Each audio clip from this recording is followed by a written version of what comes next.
If you can wait till I get home.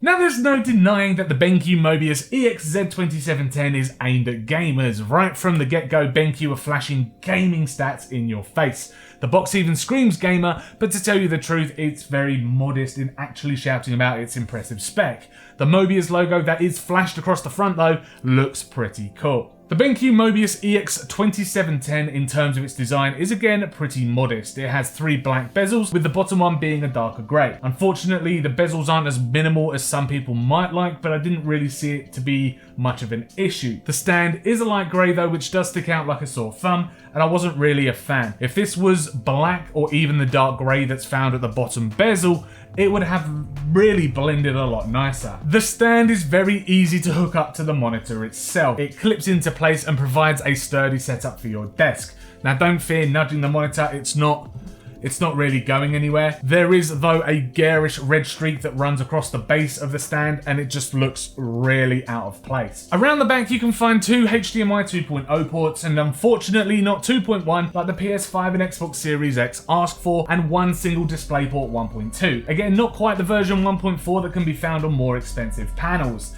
This is a budget monitor, don't forget. There's also 2 buttons and a joystick which make using the OSD nice and simple. The top button is for changing sources and the bottom button is power. The middle joystick is for making your way through the menu, which is very simple to navigate. Clicking the button in opens a quick menu and scrolling to the bottom opens the full menu where you can find your picture settings, some audio settings and color modes. I kept my color mode on the sRGB as I corrected my screen with a data color Spider X, but you can choose from the presets on there like FPS, Racing, RPG, Game HDRI, and Cinema HDRI. There are some system settings like controlling the auto brightness, black stabilizer to really crush or enhance those darker areas in the game, and eye care stuff that you can dive into. I never touch these. Just give me all the brightness all of the time. I would brand the BenQ Mobiuz EX2710 as a basic and bland screen. There's really no frills to its design or menu layout, but to be honest with you, gamers aren't looking at that, are they? They're looking at panel capabilities and are wanting to get into the action as quickly as possible. One thing I did want to point out now before moving on to the actual panel itself, and that's the Vesa mount. The Vesa mount is buried inside of the monitor and is where the stand clips into. Now I have 2 monitor arms on my desk and I couldn't hook it up to that properly due to the bracket being too big to fit inside the Vesa hole, which was a little frustrating. I did manage to get it onto the bracket, but it wasn't really too secure. The stand though is capable of height, swivel and tilt adjustments, though there's no rotating, so you can't have this monitor in a vertical position without using some kind of third-party monitor arm or stand. The panel uses IPS technology, which ensures that the black levels and colors are as good as possible and nice and bright and vivid. What might put some people off though is that its resolution is only 1920 by 1080,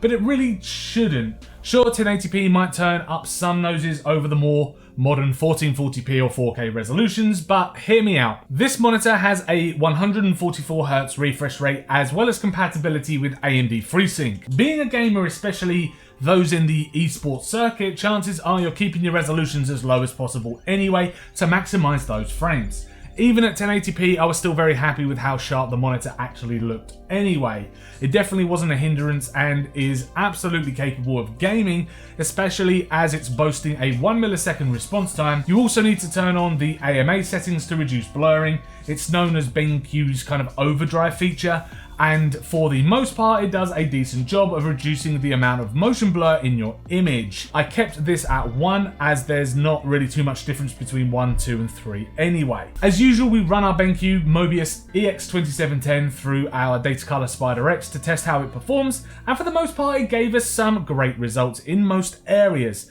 In terms of color gamuts, when it came to the sRGB score, it hit 94%.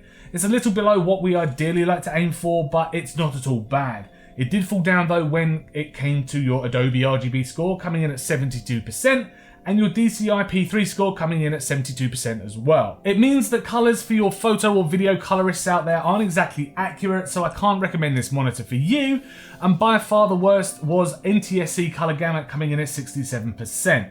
But don't forget, the EX2710 is aimed at gamers anyway. Backlight uniformity was very much the worst score the monitor gained from data colour, with a large hotspot appearing at the bottom as well as darker spots appearing in the top middle and middle right hand side. Colour accuracy had an average Delta E score of 1, which is very good indeed, although the blue teal type tones let this down, and in terms of contrast, we measured a contrast ratio of 1030 to 1 at 100% brightness and 1040 to 1 at 80% brightness, so there's not really much of a difference between the two, and I prefer a much brighter screen anyway. You may vary though, and I get it. HDR is also present on the monitor with a HDR 400 badge, which for the most part works well, it's okay. Colours were punchy inside of games, and the added dynamic range certainly helped with a bit of immersion. Now, it wasn't the best implementation of HDR though, and it really just messes with the saturation and contrast levels, but it was still okay to use. Now, what's more though is the fact that it was super simple to run. Now, I know I've had issues with BenQ monitors in the past with HDR,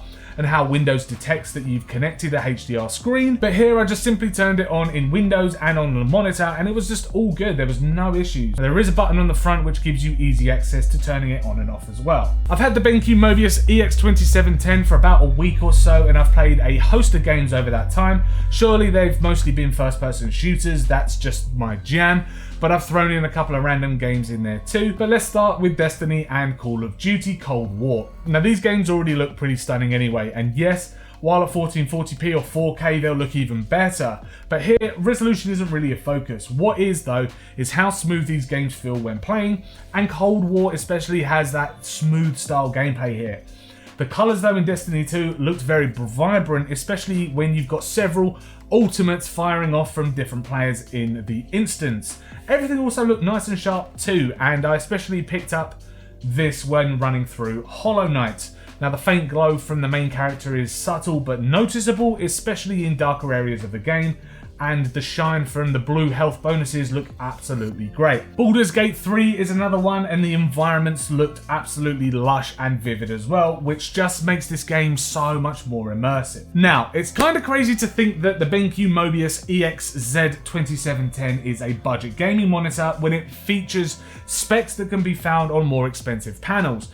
Granted, it could produce better colours, and the backlight is a bit of a problem, but for the majority of us who want to play a few games of COD or smash through some Counter-Strike Global Offensive, then the refresh rate and the response time is pretty fulfilling. And for £279 here in the UK on the BenQ website, it's not a bad option for games with a focus on esports titles, or even single player experiences like Red Dead Redemption 2. Thank you very much for checking out our video review of the BenQ Mobiuz EX2710 gaming monitor. If you enjoyed this video, then do click that like button. Please subscribe to keep up with our latest tech and gaming videos, and also let us know in the comments down below if you would go for a BenQ EX2710 or you would go for one of the AOC monitors that we've reviewed recently. There'll be cards throughout the videos up here. Let us know in the comments below what you think.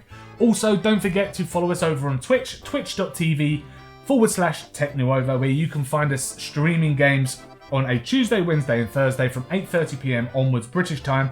So come over and say hi, ask us a question about tech, talk to us about games, or just come and get involved. Anyway, as I say, thanks very much for watching, and we'll see you in the next video.